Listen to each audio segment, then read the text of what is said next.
Welcome back to Outside Views, where today we're diving deep into one of history's darkest chapters, uncovering uncomfortable truths that many have long overlooked or simply never learned about.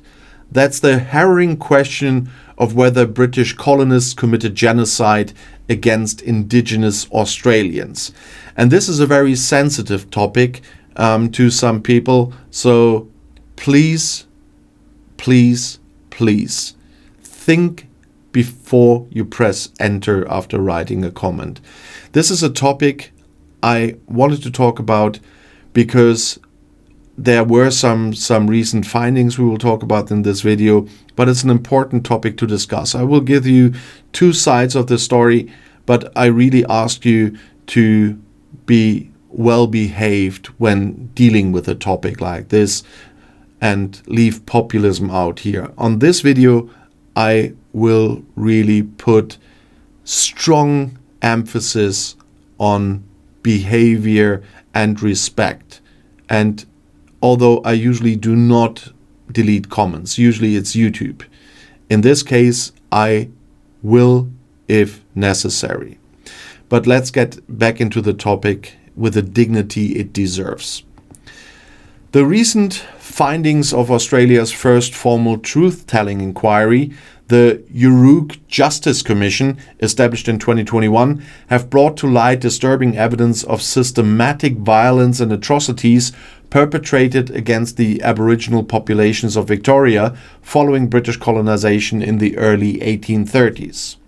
Now, I understand that the term genocide is profoundly shocking, and for many it triggers a defensive reaction. But history demands that we face these hard truths head-on, no matter how unsettling. The Commission's report revealed devastating evidence that the Indigenous population of Victoria dropped precipitously from around 60,000 in 1834 to just 15,000 by 1851. That's a staggering reduction of 3/4 within just 2 decades. And this massive decline was attributed not merely to isolated incidents, but to systematic and deliberate actions, including mass killings, disease, sexual violence, exclusion from society, linguicide, that's the deliberate destruction of languages, cultural erasure, environmental degradation, forced child removal, and ruthless assimilation practices. In no uncertain terms, the Yoorrook Justice Commission concluded this was genocide. The Commission wasn't just an academic exercise. It actively engaged with Aboriginal and Torres Strait Islander communities over 4 years, inviting people to formally share their stories and lived experiences. And through this process, more than 1,300 submissions were received and extensive public hearings were conducted, painting a detailed and distressing portrait of the scale and depth of human suffering. Among its core recommendations were calls for substantial reparations, both financial and symbolic, to acknowledge and address the harms inflicted by what the Commission unequivocally described as an invasion and occupation. The findings emphasized the necessity for systemic change, especially within education and healthcare, sectors where Indigenous Australians continue to face endemic racism and marginalization.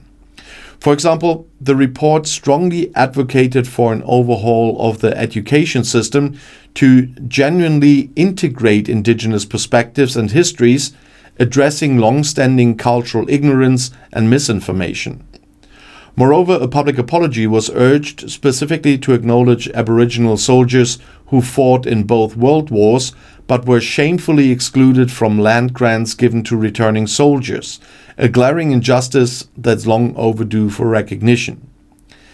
In healthcare, the Commission pinpointed systemic racism as a chronic issue, recommending substantial increases in funding for Indigenous health services and proactive employment strategies to bring more Aboriginal professionals into the healthcare workforce. I know it's a lot about Australia, but Australia was a British colony. And now it's critical to mention that while the Commission's conclusions were powerful, they were not universally agreed upon, even among its authors. 3 of the 5 commissioners, Sue Ann Hunter, Maggie Walter and Anthony North, objected to the inclusion of some unspecified key findings in the final report, highlighting the complexity and sensitivity around the historical interpretations. In response to this groundbreaking report, the Victorian Premier Jacinta Allan pledged that the government would carefully consider the Commission's recommendations, acknowledging that these findings shine a light on hard truths. However, despite this supportive stance, the Liberal opposition has openly declared its resistance, particularly against proposals to make the First Peoples Assembly, that's a representative body for Indigenous Victorians, a permanent decision-making institution. Jill Gallagher, a prominent Indigenous leader heading Victoria's peak body for Aboriginal health and well-being, robustly defended the Commission's conclusion, calling the findings of genocide indisputable. She importantly clarified that while no one alive today is personally to blame for past atrocities, it is our collective responsibility, every Victorian and indeed every Australian, to accept, recognize and reconcile with these actual findings. And I would add British here as well because of the past. Interestingly, this inquiry in Victoria isn't isolated. Similar truth-telling processes have been proposed or initiated in other Australian states and territories, though the political climate significantly affects their progress. For instance, in Queensland, a similar inquiry was abruptly cancelled following a shift from a Labour to a Liberal national government, illustrating just how politically charged and contentious the reconciliation process remains.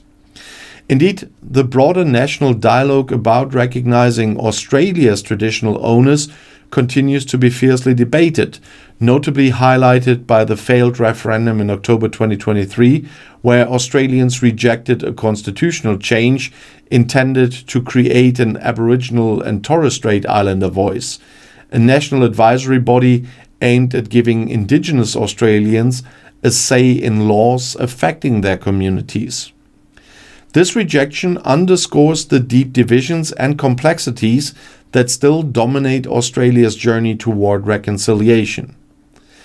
Nevertheless, the Yoorrook Justice Commission's findings mark a turning point, forcing a collective reckoning with the country's brutal past. And its recommendations represent significant steps toward addressing systemic injustices, though their implementation remains uncertain, especially in light of political resistance. In confronting this stark history, Australians face not only the moral imperative of acknowledging past wrongs, but also the practical challenge of enacting meaningful change today. And only through embracing these uncomfortable truths can Australia genuinely move towards reconciliation, healing wounds that have festered for far too long.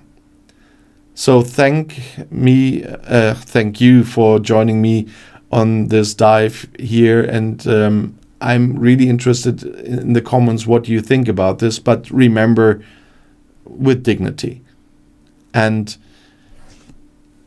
today it might be an Australian political issue, but of course we all know where Australia came from. We know which British still has to do with Australia today, and that was a topic that I found absolutely suitable to be published on this channel. And I think it's a topic that is absolutely important to discuss, no matter on which side of the, let's call it still, argument you are on. But things like this need to be discussed. And if you want to see another video right now, the next one is right here in the end screen. I'll see you there. I'll be back.